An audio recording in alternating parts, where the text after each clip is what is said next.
Thank you, Jocelyn, for giving us excellent speech without any PowerPoint. That's not easy.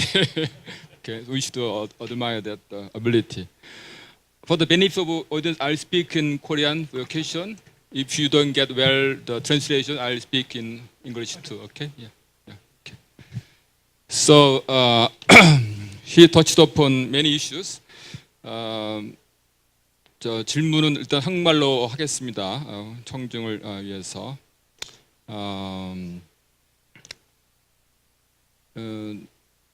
오늘 이제 방금 린 교수가 말했듯이 올해가 이제 중국의 개혁개방 40주년 되는 해이죠. 78년 시작했는데, 그때 당시에 중국이 개혁개방 시작할 때 서방에서, 미국에서 반응이 어떻겠어요?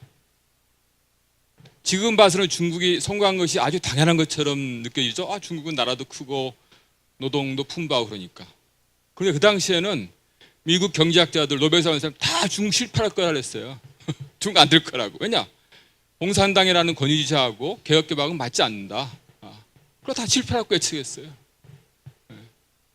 이게 사실은 얼마나 미국에서 오늘 계속 말했듯이 어떤 서방식 어떤 경제적 사상이라는 것이 개도국이 얼마나 이렇게 적절치 않을 수 있는가는 사례가 되는 거예요. 중국 자체가 그 사례인 것 같아요. 그래서 그런 취지에서 몇 가지 질문을 해보겠습니다. 첫 번째는 일단 한국 관점에서 사실 요새 사실은 아직은 중국 1인당 소득이 한국보다 낮지만은 이제는 사람들이 많이 바뀐 것 같아요. 그래서 이제 아까 우리 박 총장께서 얘기했듯이 중국의 어떤 IT에서의 어떤 눈부신 성과 같은 걸 보면은 우리가 지금 혁신 성장하려고 그러는데 잘 안 되고 있단 말이죠. 창업 이런 것도 안 돼. 그래서 현재 중국의 중간촌이라든가 심천의 눈부신 어떤 그런 성장을 보고 참 우리가 감탄하고 있는데, 아직도 한국에서 보기에는 어떤 공산당 어떤 권위적 통제하고 어떻게 이런 혁신이 양육이 가능한가가 사실 아직도 퍼즐인데, 림 교수께서 보시기에는 현재 중국에서 이렇게 많은 새로운 스타트업, 아까 유니콘 같은 것이 나오는 그 배경, 또는 이것이 얼마나 어떤 자연적인 현상인지 아니면 정부의 어떤 도움이 한 것인지, 이런 것들을 좀 우리 한국에서 현재 젊은이라든가 어떤 한국 정부가 관심 있는 것 같아요. 그래서 어떻게 중국이 이런 많은 혁신적 어떤 창업 기업을 창출하고 있는지, 거기에 대해서 한국 사람들이 듣고 싶어 할 텐데, 그걸 일단 첫 번째 질문으로 던지겠습니다. 유가리, 오케이? Okay. This is a very good question. And the unicorns in China attract a lot of attention, like Tencent, like Alibaba, and so on. But actually, that's just one part of China. For China, as a middle-income country, I divided China into the industry in China into 5 categories. The first category is some more traditional industry. China has those kind of industry, like equipment, machine building, and so on. But other high-income countries also have those kind of industry, like Germany, Japan, Korea, and so on. China is still on the catching up stages. And then there are second type of industry. China is already the global leaders, or China is very close to the global leaders, like household appliances. The Chinese, TV producers, refrigerator producer, air conditioning producers, are among the best in the whole world, or very close to the best in the whole world. And there are third type of industry, China already lose comparative advantages, like the labor-intensive export partial industry. That used to be the main industry in China, but with the rising wages in China, China already lost the comparative advantages. The fourth type of industry, which is your area of research, short cycle industries. The innovation of the technology and the products are very short, and the input mostly in human capital. Certainly, some capital was necessary, but because it's short cycles, so the most important thing is the human capital. And the last one is some kind of strategic industries, either related to the national defense or they are strategically important. And although China does not have comparative advantages in those kind of sectors, but due to the strategic importance, China would also have to develop these kind of industries. And all these, five categories of industries, certainly entrepreneurship is important. But at the same time, government facilitation to overcome the bottleneck would also be important. If I have opportunity, I'll be happy to come to explain more thoroughly about how to support those kind of different type of industry according to the nature of their bottlenecks. Then coming to your question, how come China has so many unicorns? Because unicorns is the short cycle industries. And certainly that is one area China has comparative advantages. And there's more unicorn in China, I think, for several reasons. Because China has 1.4 billion population. That means China has more engineers. China also has more talented people. And if you rely mainly on human capitals, China can compete, not only Korea, China can all compete with the US. Because among the top 50 unicorns last year, 27 were Chinese, 16 were US. And the main reason is because China has more population, China has more genius, China has more engineers. And secondly, China also has large domestic market. Because as you study for this kind of new technology, new product, standards is very important. And you have a large domestic market. Once you invent those kind of new product, you can immediately reach the large domestic market, and they will allow you to compete internationally. The third one is that also related, China is a large economy. Because if this kind of new innovations require hardwares, China now have the most comprehensive industrial sectors in the whole world. So once you have the ideas, you can quickly turn it into products. I think that's the main reason about why China has more unicorn in the world compared not only to Korea, but also to US. And for that, actually, to form some kind of free trade arrangement between China, Korea, and Japan would be desirable. Because if you have those kind of free trade arrangement, then the talented people in Korea, once you have some kind of new innovations, you can immediately reach a large market. And that is also the reason why the European Union, they want to form a common market, because that allows each individual country to have one innovation immediately reach the large market. So to answer your question, it's not because of Korean people are less innovative than China. It's only because China has more genius. But if we can improve the market arrangement, we will help more Korean talented people to use their talents and to reach large domestic market. Then you will have a better opportunity to have more unicorns in Korea. Thank you. 제가 한국 입장에서 중국이 왜 그 혁신적인가 말고 한국이 왜 덜 혁신적인가에 대해서 여러분 아시겠지만 한 말씀 하면은 규제 방식에서 여러분 아시겠지만 이제 포지티브 방식, 네거티브 방식이 있죠. 그래서 포지티브 방식은 이런 거면은 할 수 있다.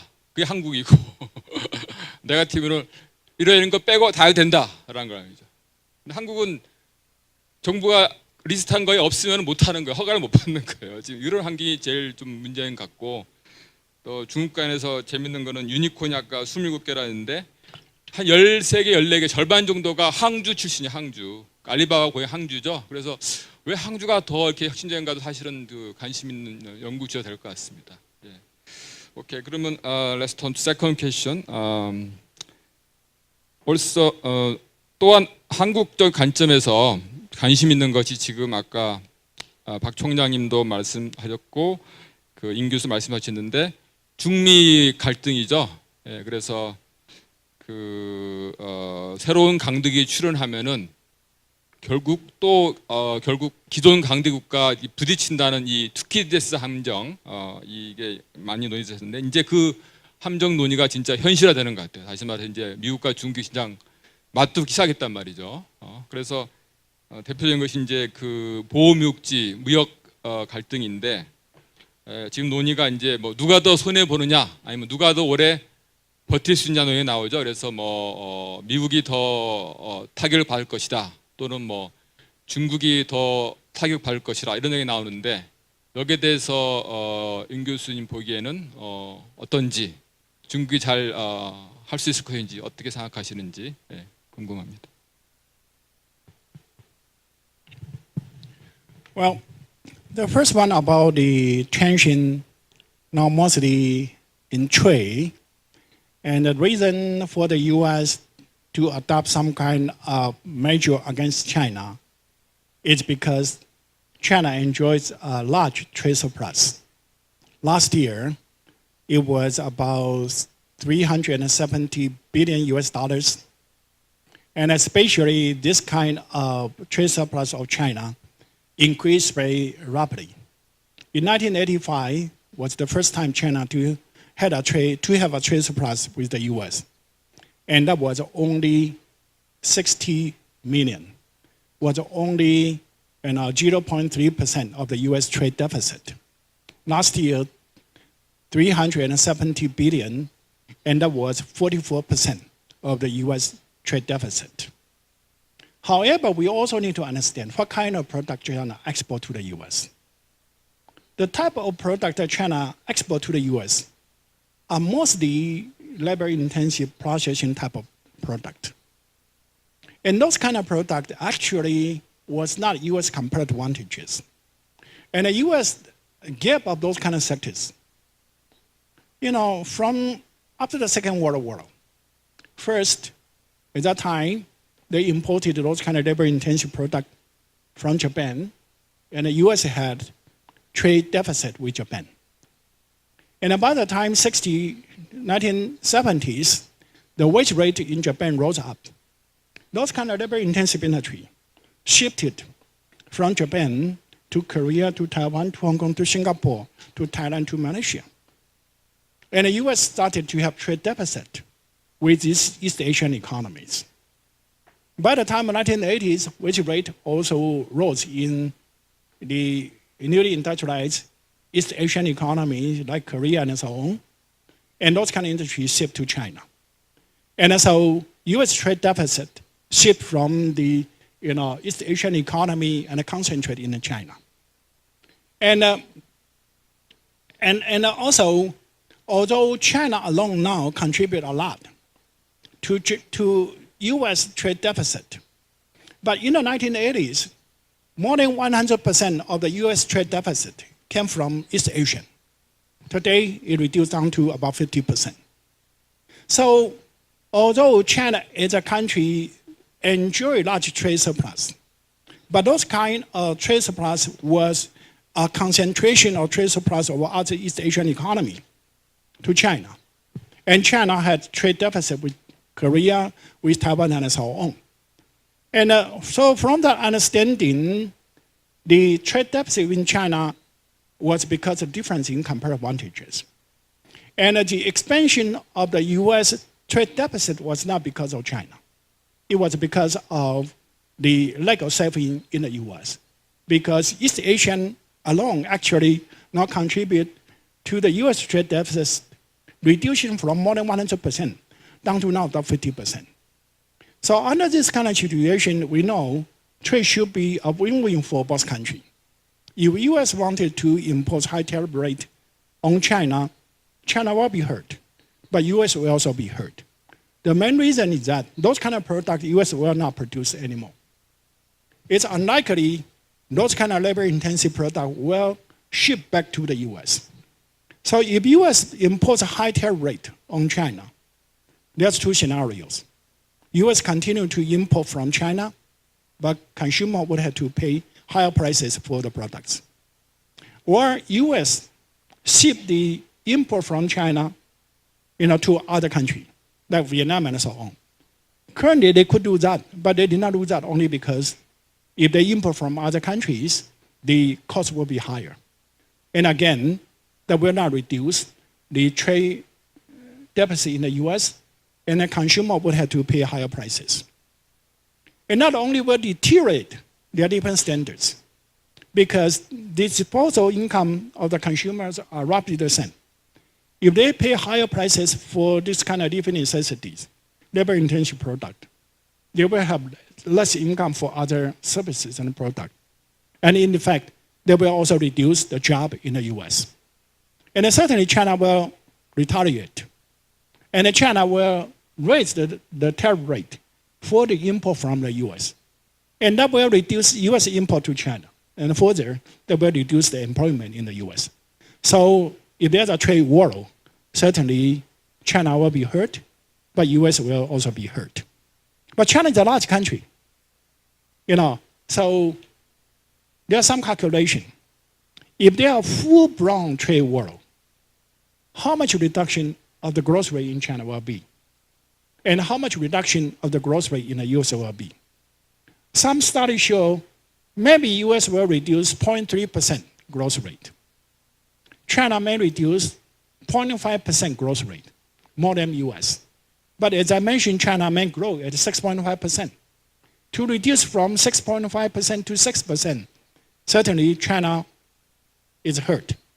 But China should be able to endure those kind of shock.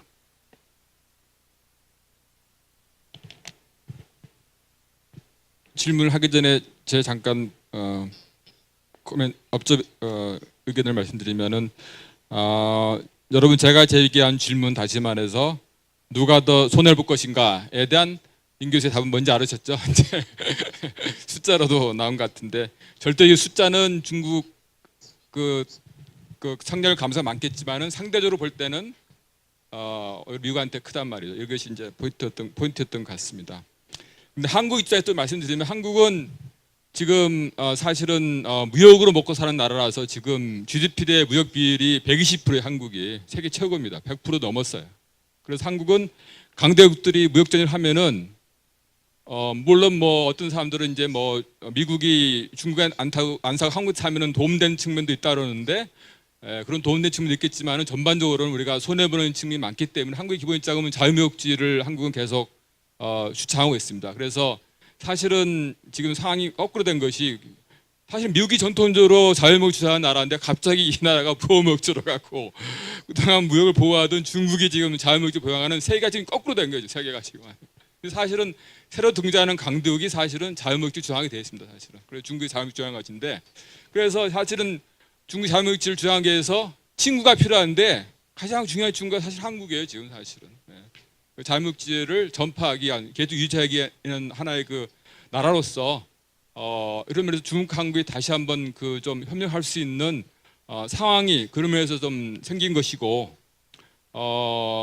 과거에 최근에 어떤 사드로 한 어떤 그 굉장히 어려웠던 관계를 좀 다시 회복하는 계기가 다 이번 세계 무역 전쟁 상황이 또 그런 면에서도 어떤 계기가 되는 것 같고 그 증거가 지난주에 우리나라 그 절을 7개를 뭐 유네스코 등재하는데 중국이 도와줘서 통과됐다는데 아마 이제 그런 사인이 아닌가 싶습니다. 사실은. Okay, now second, third question. Okay. 또 하나 질문을 이제 제기하면은 역시 또 한국과 관련되는 이야기를 한데 아까 발표하실 때 중국의 고성장의 그 부작용으로서 빈부격차의 증가, 그다음에 부정부패의 증가를 들었는데.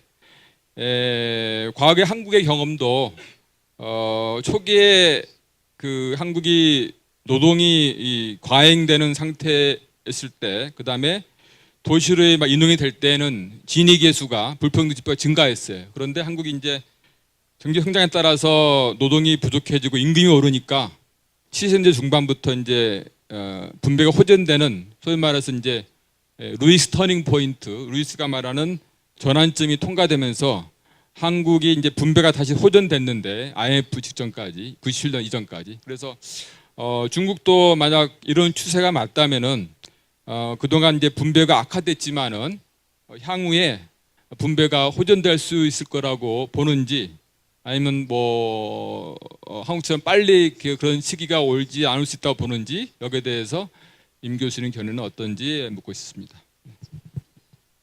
Well, I fully agree with you. The income disparity also has related to the stage of development.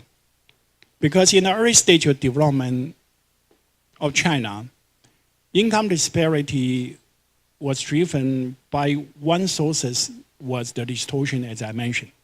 You ask the poor people, subsidize the rich people.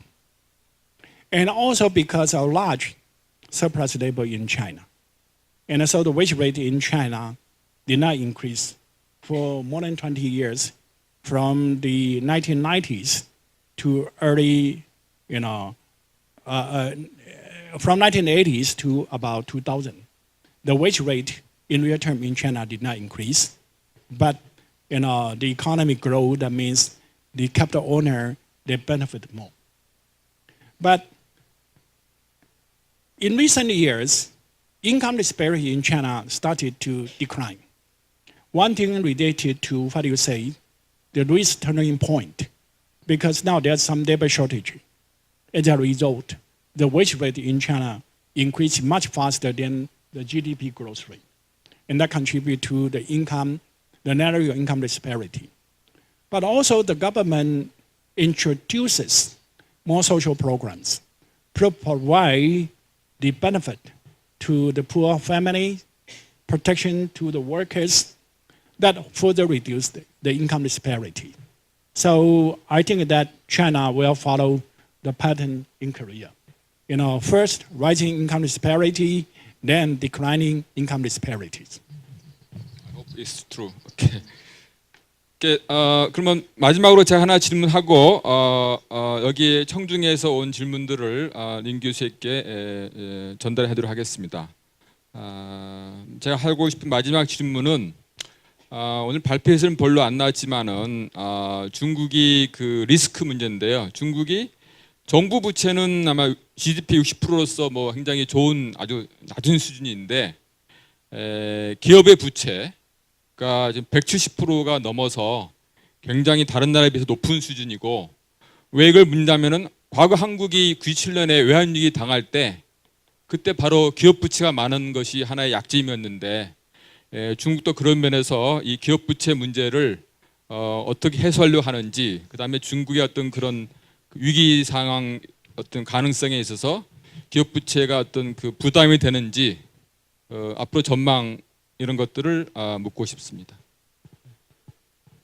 Well, the high corporate debts certainly is an issue we need to pay attention to.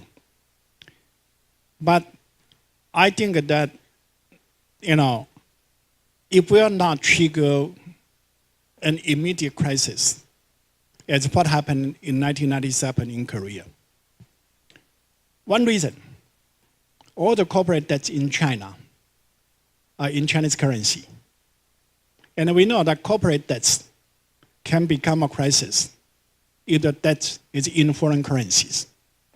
When the debt is in foreign currencies, you're going to encounter, the term mismatch issue and currency mismatch issues.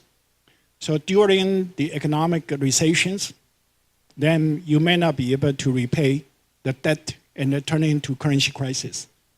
But China, all the debt are in the Chinese currencies. So there's no such pressure. And also many of those debt were bottled by the state-owned enterprises. And they were guaranteed by the government. And there's good reason for the government to guarantee them.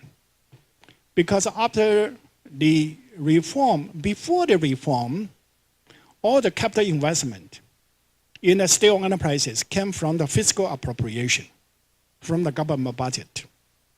But after 1983, the government would not provide capital at all.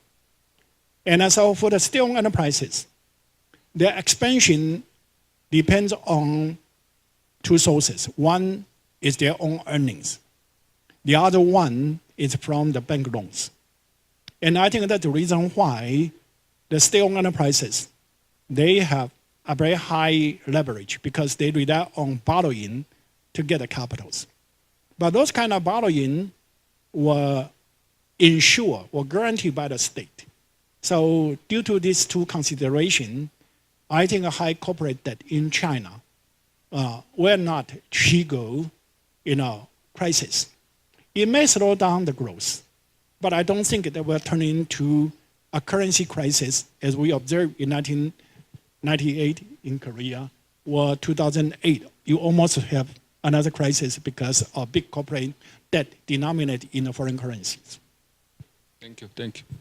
네, 그 방금 대답했듯이 그 한국과 다른 점은 한국이 90년대 그 기업 부채 많은 거는 도메스틱 부채가 아니라 많은 그것이 그 한국보다 이자율이 싼 홍콩 등 해외에서 갖다 빌려온 외환 부채입니다. 외환 부채. 그래서 달러로 빚을 가져왔다가 한국의 국내 사업에 투자했기 때문에 그것이 바로 이제 통화 미스매치 때문에 한국이 당했던 것이 사실인데 중국은 그렇지 않다는 면에서 부채 비율은 숫자로 높지만은 그것이 외환위로 갈 가능성이 낮다는 이런 답변이었던 것 같습니다. So I have to now turn to so many questions. Lin, so many questions for us. You cannot go to home. You have to go to airport, take a flight right up to this. So I'll pick up only a couple of them. Okay.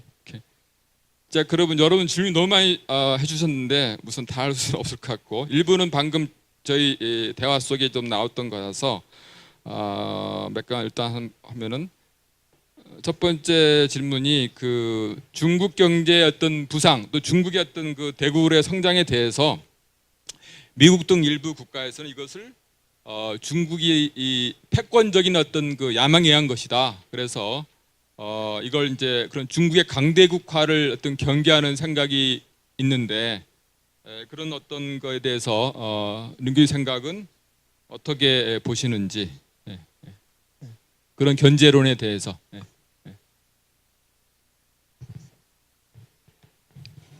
Well, some people always like to use their own behavior to project the other people's, because they become hegemony, and when they become strong, and so when they see other country become strong, they immediately think they will be favored like us. But I think that China has a different culture, right? We have Confucianism cultures. And Confucianism cultures, we like to live in harmony, and we like to help each others. When we become rich, we hope other countries will become rich. Well, certainly that will mean China will have to increasingly play a more proactive role in the world, but to play a more proactive role in the role is not for the purpose of dominating other countries, but for the purpose of that we enjoy the prosperity together. So I cannot, stop other people to use their own image to predict other countries. But I think we know what we are trying to do. We hope that we can live in a harmony. We hope China will be, become prosperous, but we also like other countries to become prosperous. That is the idea of Zhen, meaning that we like to, be sympathetic to each other, and in needs we like to help each other. Thank you. 방금 질문이 굉장히 좀 이렇게 일단 역시 그 아주경제 기자분께 질문하셨네. 방금 질문이. 오케이. 여기 김다경 씨 에모리 대학 질문을 전달하겠습니다. 이 질문은 아까 딱 관련되는 주제인데 중국의 경제 성장을 예측하는 데 있어서 임 교수께서 짚지 않은 부분이 이제 중국에서 원차일드 폴리시가 이제는 끝났고 이제 허용하고 있는데 자식을 많이 낳는 거를 이것이 효과가 어떻게 되고 이것이 중국의 어떤 인구 증가 그다음에 결국 경제 성장에 어떤 영향을 줄 것인가. 근데 관련된 포인트가 중국이 기술 혁신을 하면은 기술 혁신이 일자리를 없애갈 텐데 이 부분에 대해서는 어떻게 생각하는지. So you're asking one-China policy and the impact of innovation on replacing jobs. Yeah? Okay.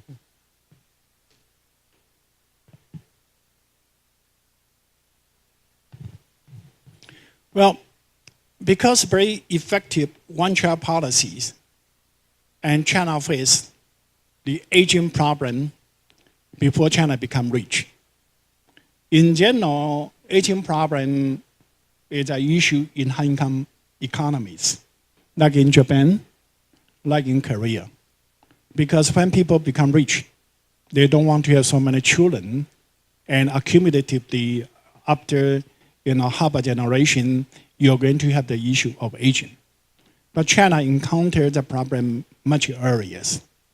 And so China needs to adapt the policies to encourage the young people, young couple, to have more children. But as you know, when people become rich, it's very hard, even you provide incentive.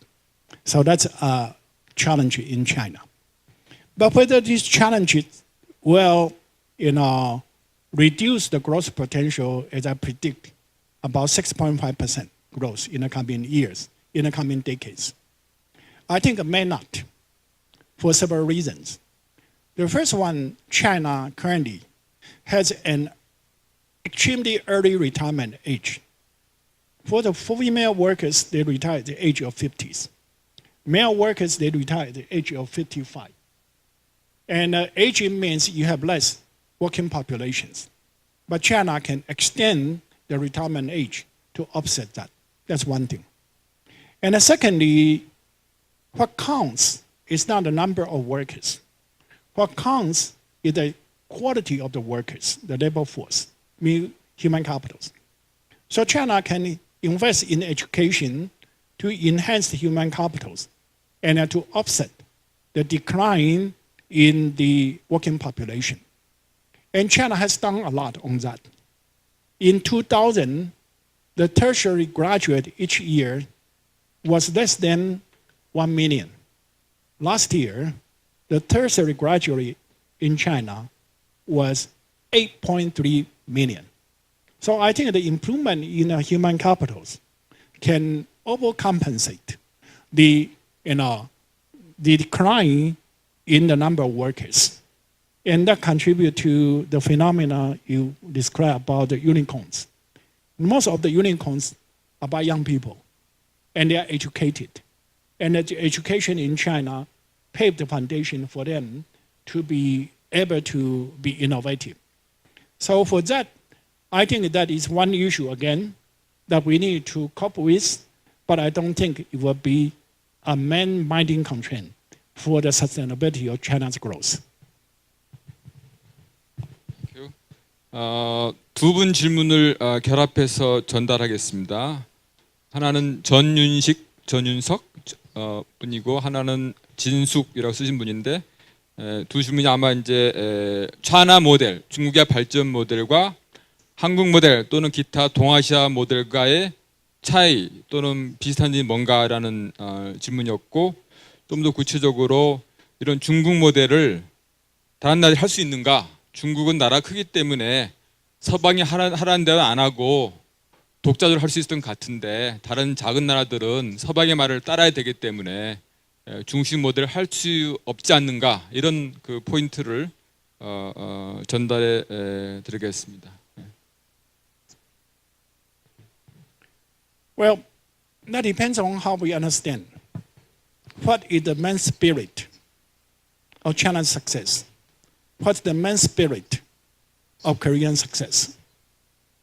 And there's one way to summarize China's success, or because of the political system in China. Then that is not applicable to other countries, because you cannot ask other countries to have a communist party like China, right? So if we summarize, generate the lesson in that way, then the China's experiences is not applicable to other countries. However, if you look into the success of East Asia, I think that's something in common. One thing, they all develop industries. according to what I say, their competitive advantages. In early stage of development, they all rely on labor-intensive processing industry. Korea, developed in that way, Taiwan that way, Singapore that way, and mainland China in the 1980s, 1990s also developed the labor-intensive industry, and to transform the rural surplus labor into the workforce in the modern industry. And with that success, they accumulate capital, they upgrade to more capital-intensive, technology-intensive industry. So step by step, according to the comparative advantages in each stage of development. That's one thing. But if we want to develop industry consistent with the comparative advantages, then you need to have a market economy to provide the price signals for the entrepreneur to adopt those kind of technology and go into the industry which can utilize your abundant supply of factory production, that's labor. And gradually, when labor become more scarce, which already rose, then you will also need to provide incentive and a signal for the entrepreneur to go into more capital-intensive industry, adopt more capital-intensive technology. And you need to have a market to provide those kind of signals. And secondly, in the process of industrial upgrading, you also have proactive government to create the policy environment for the entrepreneur, and also to help the entrepreneur to overcome some kind of bottleneck in infrastructure, in finance, and so on. So if we summarize in this way, successful countries, they always develop industries according to what they have, and turn what they have into what they can do well and scale up what they do well. In a market economy with proactive government, if you summarize it in this way, then other countries can follow. And in the last few years, I heavily involved in provide this kind of policy framework in other African countries or Middle East country. And I find, if they turn in this way into what they have first, what are their abundant supply first, those to identify sectors which they have comparative advantages, that means what they can do well, and with the government facilitation to turn what they can do well into a competitive sectors. Then those kind of experiences should be applicable to other countries. Thank you. 몇 분들께서 한국 경제에 대한 어떤 조언을 하는 질문이 있었습니다. 그래서 역시 또 매일경제 김유신 기자님하고 콜ум비아 대학의 박범준 두 개를 묶어서 질문하면은 임 교수님의 발표는 주로 이제 그 개도국 또는 저소득국 또는 중간소득국의 입장인데 한국은 이제 그걸 넘어서 이제 고소득국인데 성장이 지금 정체되고 있단 말이죠. 그래서 그동안에 빠른 추격국이 끝나고 정체를 맡고 있어서 많은 문제입니다. 그래서 미국과 비교해도 한국의 성장률이 미국보다 낮을 것 같아요. 지금 잘못하다간. 그다음에 또 한국이 항상 개도국일 때 이자리 높고 미국이 낮은데 거꾸로 미국이 높고 한국이 낮은 미국과의 몇 개의 역전 현상이 날 것 같은데 그런 입장에서 한국 경제에 대한 어떤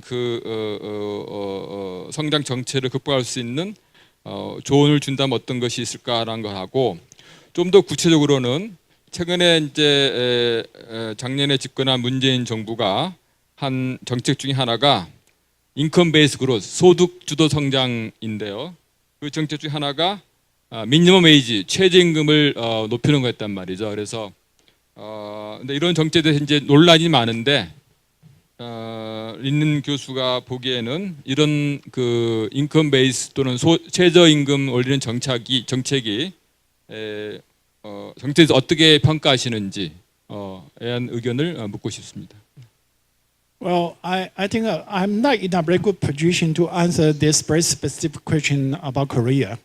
And if the Korean Foundation of Advanced Studies would like to provide some kind of project, I'll be happy to join hand with Professor Keun to do a research to answer these two very important questions.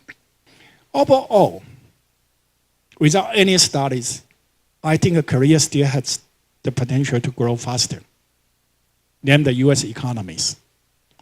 The main reason is that US per capita GDP now is about $60,000 US. Korean GDP is about $30,000 US. So your per capita GDP is about 1/2 of the US per capita GDP. If you adjust for purchasing power parities, your per capita GDP is about 70% of the US. There's still 30% to catch up. And there are some areas, I think Korea is still on the catching up stage. And the catching up stage is, as I just described, that you can benefit from the latecomers' advantages. And secondly, certainly there are some areas which you are growing the global frontiers. And when you are on the global frontiers, I think that on the one hand, you need to have the entrepreneurship, and on the other hand, the government should help to overcome the bottleneck for the entrepreneurial to be innovative in the sector that they operate. And if you combine those kind of two possibilities, I think that the average annual growth rate in the US was about 3% to 3.5%. And it should be possible for the Korea to be around 4%. Certainly, it will be hard for Korea to grow at 7 or 8% anymore. But I think for Korea to grow at 4% to 5%, from my hunch feeling, I think it's still possible. If we have the right policy framework and to support the entrepreneurship in Korea. I think Korean government should invite you be a minister or something. Okay, another question. 홍콩 대학의 임석린 질문인데, written in English. I'll read in English and you try to answer. Okay, written in English. Okay. There is an article or paper by European Center for International Political Economy, ECIP, expressed its pessimistic view on China's economic growth. In the article titled "China in the Global Economy," subtitle is "Leaping Dragon or Paper Tigers." Okay. So they pointed out several limitations as follows. First, China's towering debt mountain. We already discussed that. Okay. Second, money is going into asset bubble in some market in China. Third, low contribution of consumption to GDP. Fourth, China's ability to achieve future economic development by AIB seems to be going well as planned. Okay, with a smaller amount of money available, and some stagnant monetary transaction of renminbi never exceed 3%. So these are possible critical remarks. What is your defense against these arguments? I did not get the question at the beginning. So could you repeat the question again? There is an article by European Center for International something, and they said they point 4 limitations, critical point about China. Yeah. One is the increasing debt. Yeah. Second, asset bubble, financial bubble, something like that. And AIB seems to be doing well in terms of only small amount of money available, something like that, and the low contribution of consumption to GDP. Okay. Yeah, those things. Well, as I mentioned in my talk at the beginning, in the past 40 years, we repeatedly hear the coming collapse of China's economy. And due to China did not follow the standard theory, where China behaved different from the developed countries. But the issue that China did not collapse. And the country followed the standard theory, or the model in high-income country in general, they perform very poorly. And so there's a lot of things to reflect. For example, among these 4 criticisms, the first one about high debt, already mentioned that the debt in China is different from the debt in other countries. One thing, all those debt denominated in the Chinese currency. Secondly, a lot of debt were used for investment instead of used for consumption. So we need to distinguish these 2 types of debt. The debt for investment, you have an asset. So the net debt is much smaller. But the debt for consumption, that can be a real debt. But they did not pay attention to this kind of difference, domestic currency or foreign currency, investment or consumption. And regarding, say, the consumption in China as a percentage of GDP is too low, and actually I do not agree with this kind of argument. Because consumption certainly is important. But if you want to raise the consumption, you need to raise labor productivity in order to raise income. Otherwise, if consumption increases, households will be indebted. And if their income would not increase, then it will turn into crisis for the household. But if you have too many households in that way, it will turn into a crisis for the nation, right?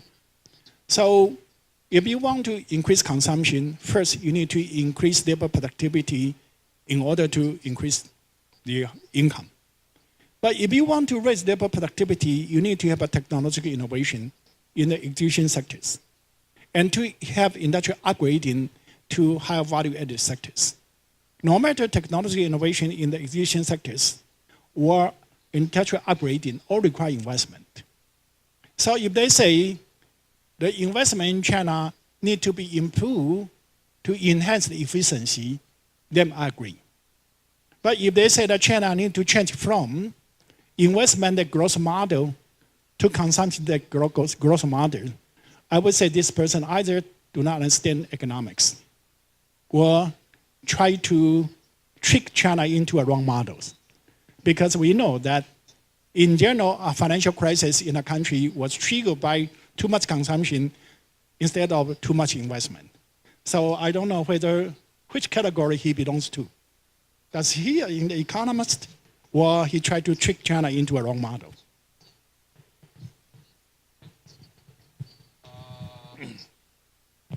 마지막 남은 질문은 정치 제도에 관한 것입니다. 좀 민감할 수 있는데 서강대 김동현, 그다음에 한중기업연구소의 강준씨 질문을 엮어서 마지막 질문으로 하겠습니다. 질문 내용은 중국이 정치 제도가 가지는 경제 운영 면에 있어서의 장점과 단점은 뭐라고 생각하시는지 비슷하게 관련돼서 중국이 이 권위주의적 정치 체제의 한계를 극복하고 계속 성장할 수 있을 것인지, 결국 이제 정치 체제하고 경제적 성과 또는 경제 운용과의 관계를 묻는 질문인 것 같습니다. 네. Well, certainly institution is necessary, and an institution matters. But from the result in the past 40 years, it indicates the institution in China works. Otherwise, you cannot see a country to sustain the growth for such a long time without encountering crisis. And different standard of the people improved dramatically in the past 40 years. Certainly, with the rise of income, the institution needs to, make some changes in order to meet the demand of the people. And that's the reason why President Xi Jinping said now China entering into a new era. When in a new era, the income of people rises, their demand will also changes. People would like to have more quality of life instead of just the quantity of life. Not only to have an income, they want to have a better environment, they want to have better security, and also they will have to have more freedom and so on. And certainly the economic system and the political system need to adapt according to the changing demand of the people. But fundamentally, that the system evolution has some kind of path dependence. It's not necessarily will be a system like, in the West.